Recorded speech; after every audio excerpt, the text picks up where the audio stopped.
Honorable Chair, Excellencies, let me first extend my heartfelt congratulations to the President and the members of the Bureau of the Human Rights Council on the election.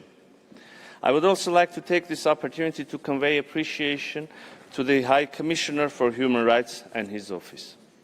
For Armenia, our vision and intentions are unequivocally premised on the conviction that the human rights pillar of the United Nations must be further strengthened and adequately resourced to ensure prevention, accountability, and non-recurrence of violations and abuses of international human rights and humanitarian law. Mounting conflicts and humanitarian emergencies, as well as systemic inequality and their irreversible global impact, warrant nothing less. Armenia stands ready to ensure that the ongoing UN-8T initiative and the forthcoming review process of the Human Rights Council will serve as an important opportunity for honest reflection and concrete action to strengthen the Human Rights Council and its mechanisms as cornerstones of the UN human rights architecture. Dear colleagues, like many other democracies these days, our society is also facing a huge wave of hybrid threats, including disinformation, manipulation, and foreign interference. Those are targeted, systemic, hostile campaigns designed to achieve specific goals, including undermining trust of our citizens in democratic institutions and the effective enjoyment of human rights. Confronting these challenges has become a daily activity through continuous strengthening of the democratic resilience. Years of sound reforms, higher levels of rule of law and human rights-based policies, as well as transparent and accountable institutions have produced tangible development outcomes, also reflected in internationally recognized indices. In the Freedom in the World 2025 report of Freedom House, Armenia received 54 out of 100, with significant scores for political rights and civil liberties. Quite remarkably, in 2025, Armenia ranked 34th on the Reporters Without Borders World Press Freedom Index, marking a significant improvement from 43rd place of the previous year. According to the World Economic Forum's Global Gender Gap Report 2025, Armenia ranks among the top countries in women's educational attainment and has seen steady increases in women's representation in all spheres of political life.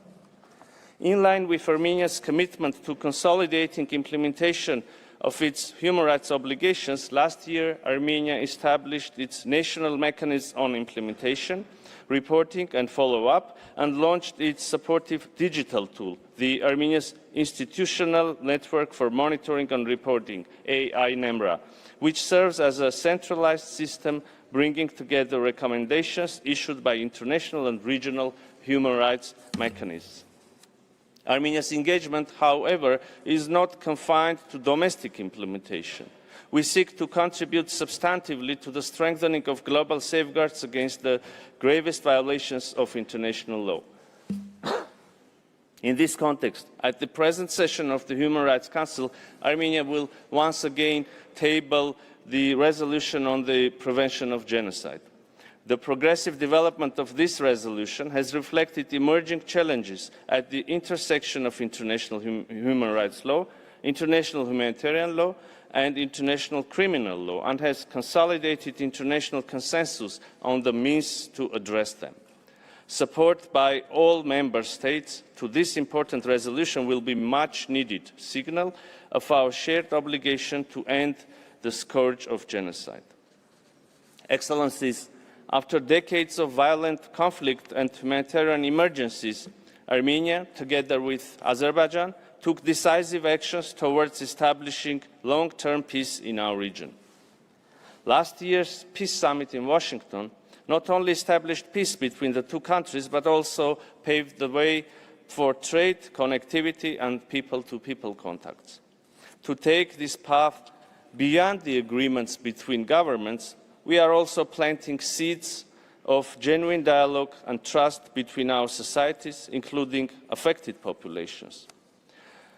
Though the painful humanitarian consequences of the conflict are still to be resolved and the wounds of the distant and recent past linger on, we have chosen the difficult path of reconciliation.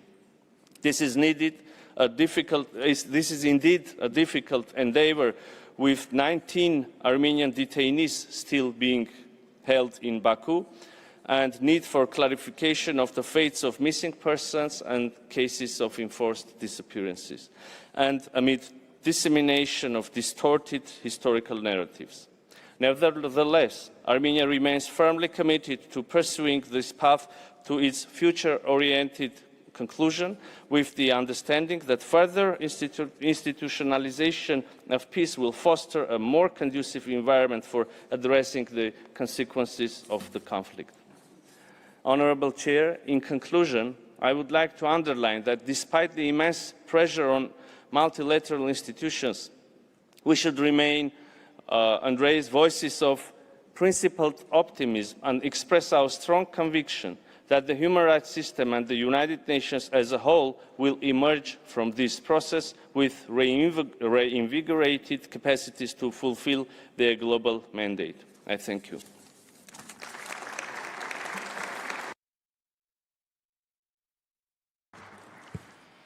Thank you very much. Next, I have the honor to give the floor to His Excellency, Mr. Ronald Ozi Lamola, Minister